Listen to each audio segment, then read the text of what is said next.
Está ao vivo. Eu estou ao vivo. Pessoal, inicialmente, eu não sei quem está aí, mas vocês precisam bater palmas e dar os parabéns, porque eu não me atrasei para nenhuma live ainda e eu tô sempre atrasado. Isso aqui tá apagado. E então, reconheçam o meu esforço e meu sucesso por ter chegado no horário em todas as lives. Aí eu tô falando isso, mas eu chego atrasado. É foda, né? Mas tá beleza, vamos lá. Galerinha, vamos lá, gurizada. Boa noite. O assunto da live de hoje... Ah, eu sempre esqueci de perguntar. A primeira pessoa que entrar aí já me disse se o som tá bom, por favor. Tá legal? É? Beleza. Então tá, então vamos. Depois das palhaçadas. O assunto da live de hoje é agachamento, para variar um pouquinho, pra gente fugir um pouco do terra. Eu falei até sobre tríceps ontem, se alguém gosta dessas coisas, tem a live, ficou gravada, consegui. Então, hoje é sobre agachamento, a gente vai falar mais especificamente sobre a amplitude no agachamento. A gente tem mais ou menos meia hora, a ideia é teoria e prática. Então, explicar a teoria, mostrar como é que isso funciona na prática em relação a cinesiologia, biomecânica, anatomia, enfim, padrões de movimento em relação à amplitude no agachamento. E seguir a partir daí fazendo conteúdos para vocês irem aprofundando ao longo dos dias. Beleza? Então, galera, lembrando também que tem o link de inscrição para o evento Personal Trainer de Elite, que vai acontecer do dia 22 a 26, lives dia 22, 24 e 26 de agosto agora. É online, gratuito, clica no link na bio, inscrição, confirma no e-mail, tem o link também para o grupo no WhatsApp. Tem que fazer a inscrição e confirmar a inscrição para receber o material de apoio, que eu estou terminando amanhã, já terminei 2, falta só uma finalização, conferência do material. Para o material de apoio, são 3 PDFs completos com um sobre agachamento, um sobre terra e um sobre supino, para vocês acompanharem o evento e conseguirem ter um material de apoio para acompanhar tudo que eu estou falando lá durante as aulas do evento. Então, é isso. Para quem não me conhece, meu nome é Matheus Morgavi. Eu sou profissional de Educação Física graduado pela PUC-RS. Se tu é novo por aqui, bem-vindo. Sou especialista em movimento, então especialidades em biomecânica, cinesiologia, biocinética, biocinemática, enfim, trabalhando principalmente com a parte de reabilitação e performance esportiva. Treino diversos atletas, hoje em dia mais atletas de lutas, né, de jiu-jitsu, MMA, karatê, enfim. E tenho esse centro de treinamento aqui em São Paulo, em Pinheiros, onde eu faço as lives, dou os cursos, gravo os conteúdos para vocês. Se vocês olharem lá, vocês vão reconhecer, tem ele inteirinho no meu Insta. E a gente está tendo aula aqui, tem vários alunos e uma equipe de powerlifting treinando lá embaixo. Então vamos iniciar, como sempre aqui para não me perder, apresentar a live, apresentar o evento, me apresentar. Amplitude no agachamento, teoria e prática e vamos nessa, beleza. Começando então... Deixa eu mostrar a aula, peraí. Mostrar a aula, ela adora mostrar a aula. Esse é novo, ele é o Marcelo. É que a gente mostra todo dia as aulas e aí... Tá novo.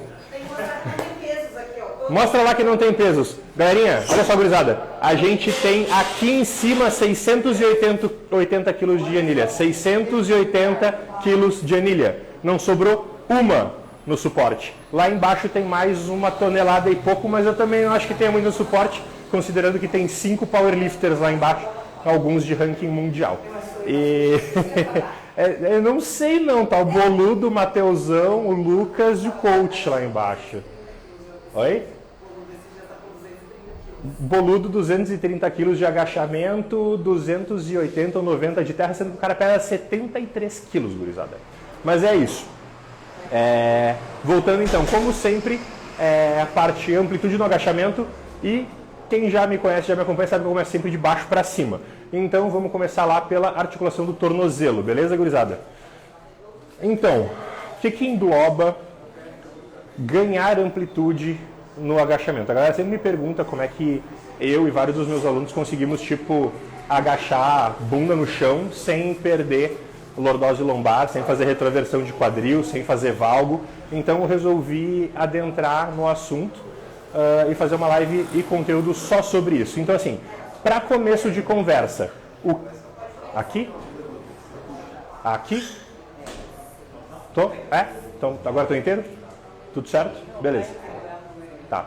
Então, para começar, para situar vocês, amplitude de agachamento.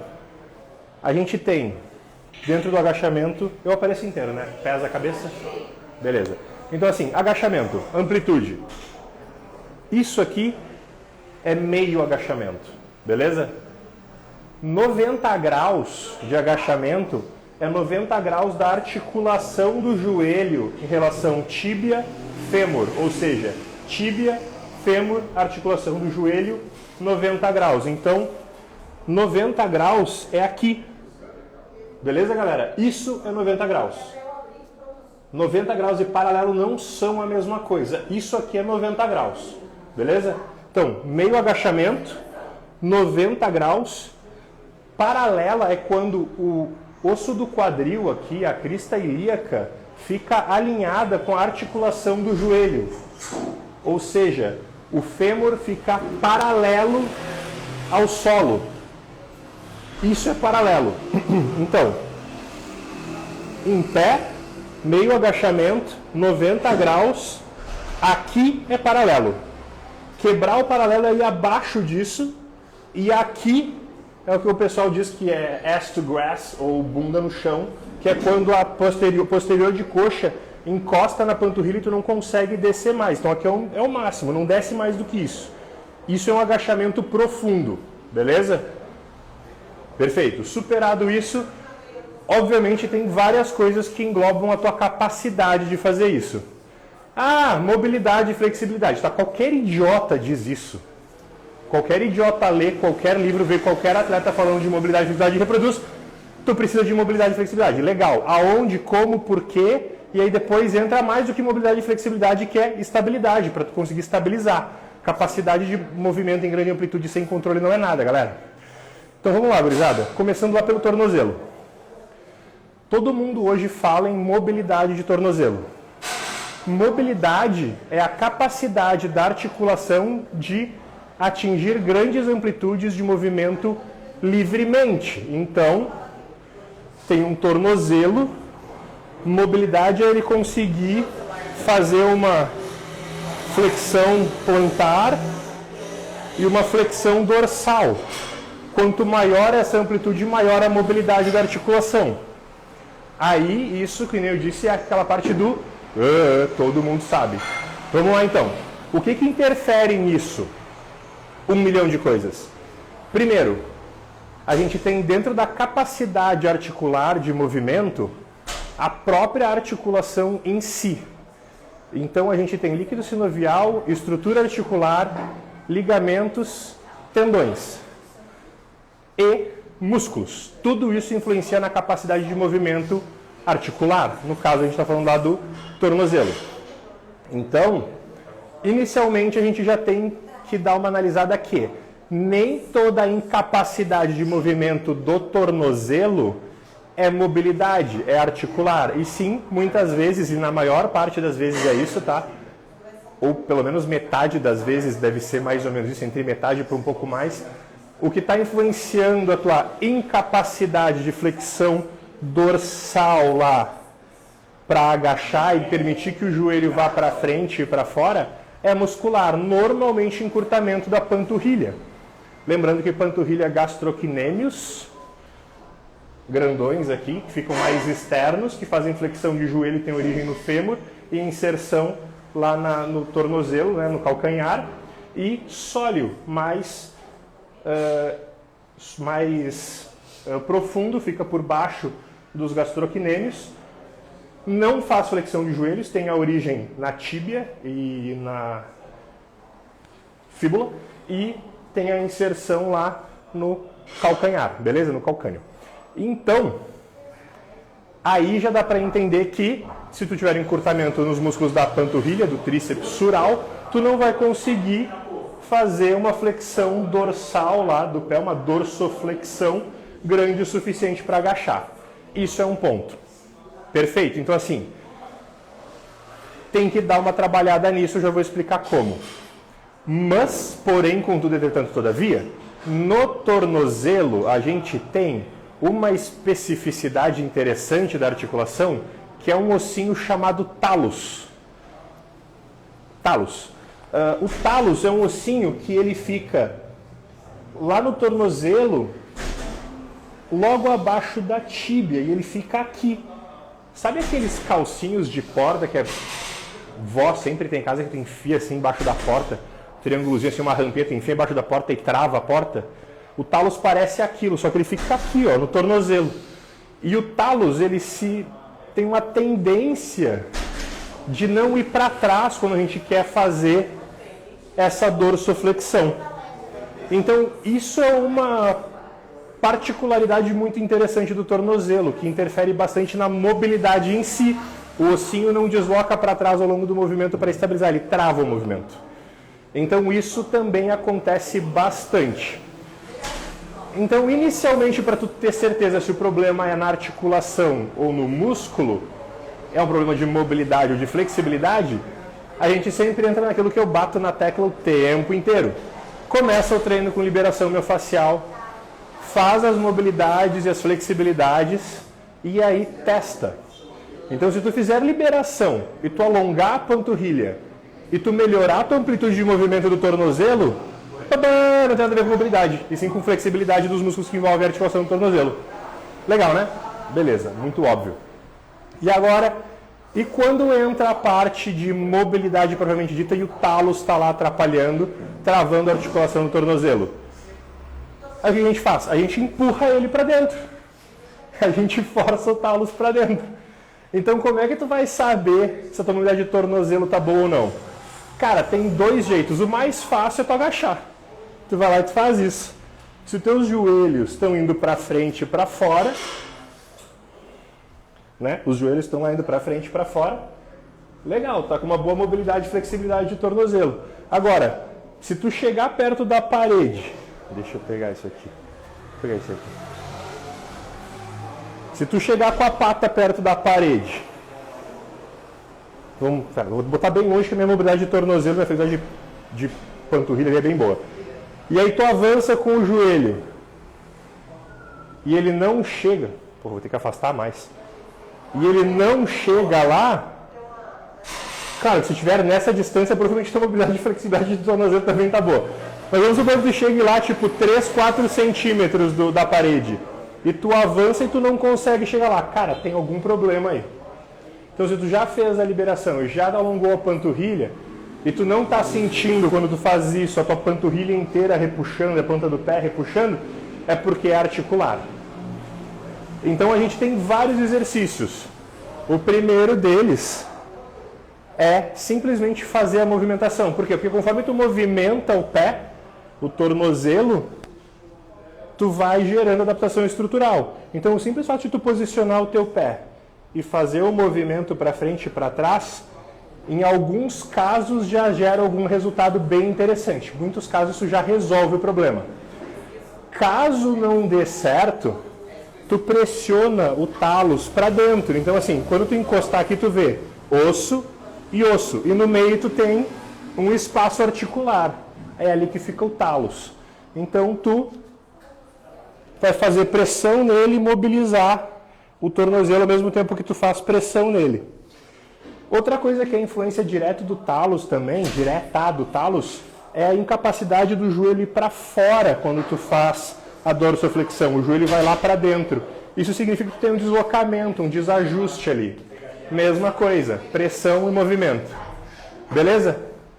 Então, liberação, mobilidade, flexibilidade, né? Alongamento da panturrilha, trabalho de mobilização e testa de novo. Aí tu vai descobrir se é mais flexibilidade de músculos que envolvem a articulação do joelho ou se é mais mobilidade específica da articulação. Beleza? E aí a gente vai subindo. Cara, tem articulações que são para ser mais móveis, outras que são para ser mais estáveis. O tornozelo é para ser bem móvel, o joelho é para ser bem estável. É muito difícil alguém ter uma dificuldade de mobilidade no joelho, a menos que tenha tido alguma lesão grave aí, fratura da patela, rompimento de ligamento anterior cruzado do joelho, coisas do gênero que não te permitem uma flexão e uma extensão. Então é bem difícil de tu ter problemas relacionados à mobilidade e flexibilidade do joelho. Mas é muito comum tu ter problemas relacionados à mobilidade e flexibilidade do quadril. E aí, de novo, tem as partes mais estruturais e as partes mais musculares. Então, no joelho e no quadril, a gente tem alguns músculos que têm influência direta. Que influenciam diretamente no quadril e no joelho, a gente tem os isquiotibiais, então, semimembranoso, semitendinoso e o bíceps femoral. Todos eles têm origem na tuberosidade isquiática, no quadril, e todos eles têm a inserção lá na canela, né? No osso da perna. Então, todos eles fazem extensão de quadril e flexão de joelhos. Beleza? Pegaram essa parte, grava essa informação importante. Semimembranoso, semitendinoso e bíceps femoral fazem extensão do quadril e flexão do joelho.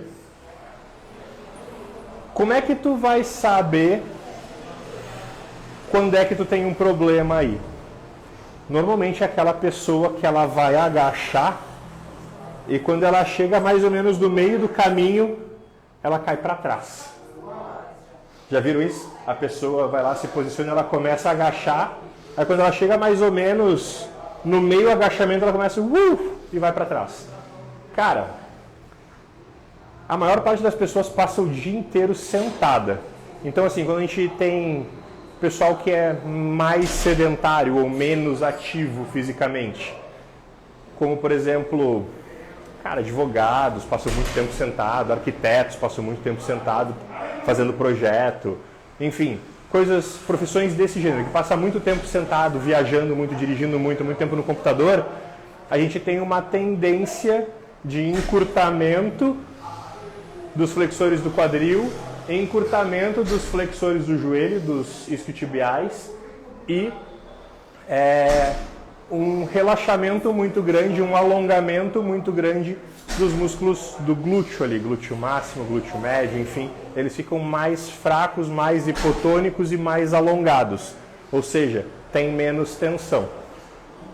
Quando a gente não tem um glúteo funcionando muito bem, a gente tem flexores do joelho, isquiotibiais e extensores do quadril ali mais encurtados e mais hipotônicos, a gente tem uma tendência de não conseguir estabilizar o movimento.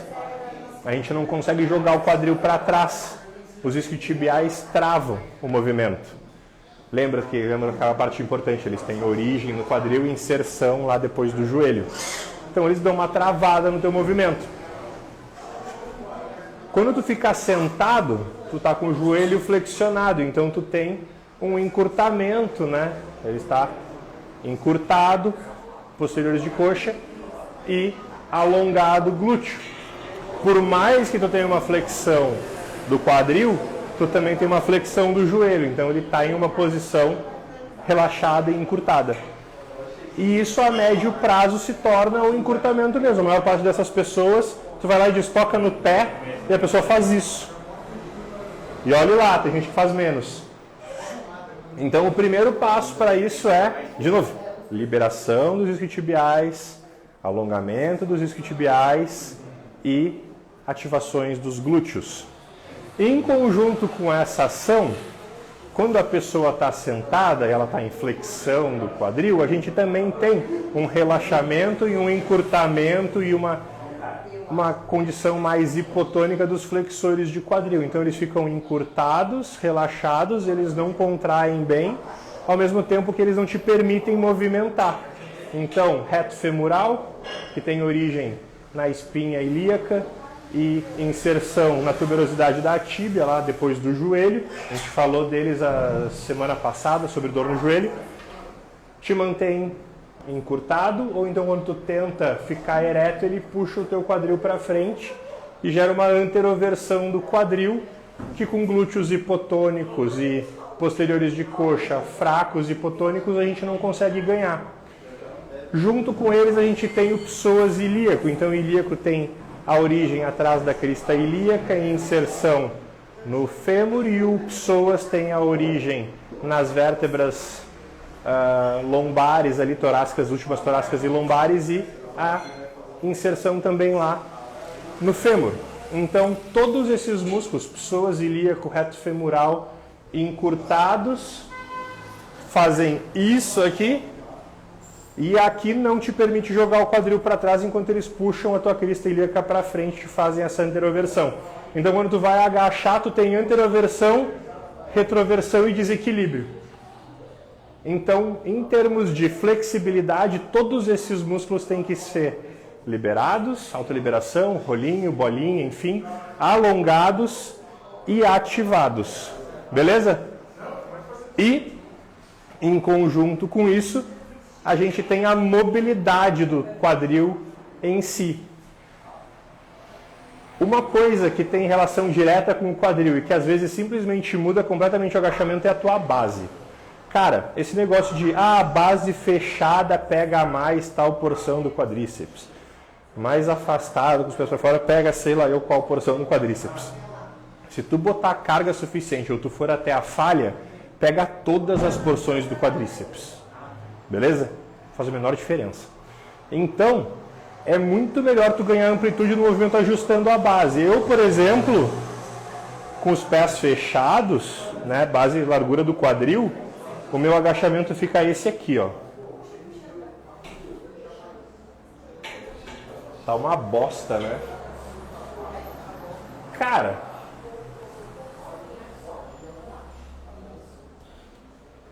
é só ajustar a base. Em muitos casos, se tu ajustar a base, a largura, afastamento e a amplitude de abertura, abdução ali do quadril, dos pés, dos joelhos, enfim, tu já vai ganhar uma qualidade de movimento muito maior, porque isso é estrutural. Se tu tem um determinado formato de fêmur e acetábulo, tu simplesmente não vai conseguir agachar em determinada posição. Outras pessoas não vão conseguir agachar assim, vão fazer a mesma coisa, vão chegar aqui e vão travar, e com a base mais fechada vão com a bunda no chão. Beleza? Então, em relação a quadril, a primeira coisa que tu vê é a posição das pernas. Se tu conseguir ajustar a posição das pernas e a pessoa começar a agachar, o problema era tu, professor, e não a pessoa. Agora, se não conseguir, independentemente da base, aí a gente tem aquela questão de liberação, mobilidade, ativações, posteriores de coxa, glúteos, flexores de quadril. Beleza? Outra coisa estrutural que tem uma relação forte é, normalmente com a base mais fechada ou com os pés mais aduzidos, ou seja, pontas dos pés mais para frente, a gente tem duas malformações no quadril que são muito comuns. Uma formação de impacto femoroacetabular tipo Kami, que é muito comum em homens, e de uma formação impacto femoroacetabular tipo Pincer, que é muito mais comum em mulheres. Deixando claro que as duas podem acontecer em homens e mulheres, não importa o sexo, pode acontecer as duas. Mas é mais comum, muito mais comum, tipo Kami em homens, tipo Pincer em mulheres. Isso é um impacto femoroacetabular, é uma falta, o tipo Kami é uma falta de curvatura da diástese em relação ao trocânter do fêmur, ou seja, trocânter do fêmur, diástase do fêmur tem uma curvatura, o acetábulo encaixa e o movimento fica fluido. Tipo Kami não tem essa curvatura, então o fêmur raspa no acetábulo. Eu tenho essa porcaria do lado esquerdo do quadril, é horrível, dói que é uma desgraça. Então se a pessoa agacha e ela sente dor dentro do quadril, e ela sente dor principalmente para fazer rotação medial, burro, para que fazer? Podia fazer com a outra, né? Essa aqui não dói. Se uma rotação medial do quadril dói, né? Rotação interna, dá uma investigada, raio-x, ressonância, que daí tu já vai ver se tem no raio-x essa malformação óssea, e na ressonância tu já vai descobrir se tiver uma malformação óssea, se já tem algum tipo de dano estrutural em ligamento, cartilagem, labrum, enfim, a coisa toda no quadril, beleza? E tipo Pincer, o fêmur é normal, mas o acetábulo é muito grande e encobre demais. Tem o mesmo tipo de impacto femoroacetabular e gera o mesmo tipo de dano e o mesmo tipo de restrição. Normalmente também para rotação interna medial, mas o tipo Pincer às vezes para rotação externa, rotação lateral, né, também às vezes gera dor. Beleza? E quadril é isso. Galera, eu queria mostrar a parte de consertar isso, né, quais são as abordagens de liberação, mobilidade, flexibilidade, enfim, para ganhar amplitude no agachamento mais na prática, mas eu não consegui nem terminar de cobrir toda a teoria, recém terminei a parte mais básica da teoria. Então o que eu vou fazer? eu vou produzir conteúdos com rios, por exemplo, amor, gato, amor, bebê. Eu vou produzir conteúdo com rios, né? Eu vou pegar os exercícios de liberação, as práticas, né, de liberação, mobilidade, flexibilidade, enfim, exercícios específicos para tornozelo e quadril e preparações de treino que vão ao longo do treino servir como aquecimento e ganho de amplitude. Então, provavelmente vou produzir rios, pequenos rios, com explicações e demonstrando sobre isso, já que eu não consegui cobrir tudo aqui na prática, amanhã eu tenho outro assunto para tratar. Então, é isso. Vou produzir os conteúdos agora ao longo da semana sobre isso, mais especificamente sobre isso, mas agora que vocês pegaram a teoria, vocês vão entender nas explicações dos exercícios práticos que eu vou postar, tudo que eu estou falando, porque senão vocês vão ficar perdidos. Quem participar do seu workshop vai ganhar PDF. Ah, beleza, então. E aí, como eu estava dizendo antes, eu estou fazendo essas lives todas justamente para mostrar todo tipo de assunto que vai ser abordado no evento Personal Trainer de Elite dos dias 22, 23, 24, 25, 26 lá de agosto. Então tem lives do dia 22 a 26, 22, 24 e 26, onde vai ter cada dia um assunto, um vai ser só sobre agachamento, um só sobre terra, um só sobre supino. O próximo assunto vai ser sobre supinos, óbvio, porque eu já falei um monte de terra, um monte de agachamentos. Então, os PDFs vão ser liberados para vocês acompanharem essas aulas com todos os checklists e os padrões adequados dos movimentos, como analisar isso. E as aulas vão ser sobre isso. E me disseram hoje, confirmaram hoje, na verdade me disseram ontem que não havia a possibilidade, e me confirmaram hoje, que o evento vai valer horas complementares, vai ter certificado valendo horas complementares. Eu só não sei se vai ser 1, 2, 3 horas, mas algo assim. E aí a gente vai liberar senhas em tempo aleatório no meio da live, né, do evento, para vocês comprovarem que assistiram, fazerem a requisição do certificado de vocês valendo horas. Então inscrevam-se no link lá da bio. Entre o dia 22 e 26, evento Personal Trainer de Elite sobre os movimentos básicos, com tudo isso que eu estou falando nessas lives e muito mais, aprofundando muito mais o conteúdo, ainda ganhando o PDF, beleza? Clica no link lá na bio, faz a inscrição, confirma no e-mail, entra no grupo no WhatsApp, que vocês vão ter todo o material e vão ter todo o calendário que quem já se inscreveu já recebeu por e-mail. Falou, boludo. Tava falando de ti, cara, agachamento com 200 e sei lá eu quantos quilos, com 70 e poucos quilos. Depois clica lá no Sebastian, lá tem no Insta da academia, ele agachando, fazendo terra, pesado pra caralho. Então, é isso, confirmem lá. E amanhã, live às 20 horas e 30 minutos, e eu vou falar sobre supino. Os marombeiros de pontão que estavam esperando sobre supino vai ser amanhã. Inclusive, vou ter que fazer, acho que a live em outro lugar, porque se eu botar um banco ou uma caixa, eu vou estragar meu tatame. Boa noite, gurizada.